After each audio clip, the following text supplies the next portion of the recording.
Was there anything in the coaches' meetings and the practices that week leading up to that game where you said, yeah, I really like our chances to put on just a hell of a performance?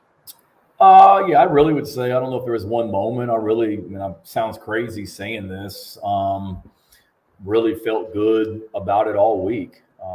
You go back to the season before in Knoxville, and we got off to a horrendous start up there in Knoxville, my first season here at Carolina. So after that game, being able to go back and talk as a staff about how we would, handle their tempo and things better to start the game the following season. And we weren't great, don't get me wrong. We still gave up whatever it was, 38 points to them that night. But, felt good about what we were doing from a schematic standpoint. I've said it before, but, we practice on Sunday evenings after games. And after that performance against Florida on that Saturday night, we came back and had a unbelievable practice 24 hours later back here in Columbia. And I walked off the field that night saying, okay, not necessarily that we're going to win like this, but felt good about just the mindset of our players going into that week.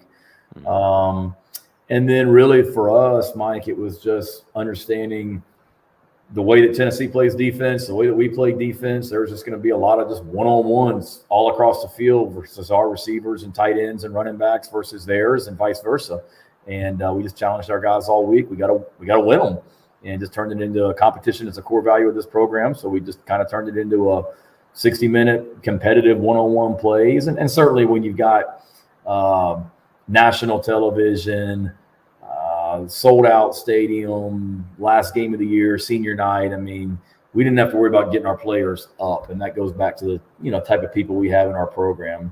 And then also I'll say this too. We were terrible against Florida, don't get me wrong, but I knew – that was a game that just kind of got away from us in a lot of ways. And I knew we weren't that bad, if you will, from what we played. There were some other circumstances in that game, just some things that happened throughout the week and during the game. It just kind of got out of whack and felt good about the opportunity. What a great team Tennessee was last season. So I knew it would be a huge challenge for us, but I felt good all week that our guys would go out there and compete and perform really well.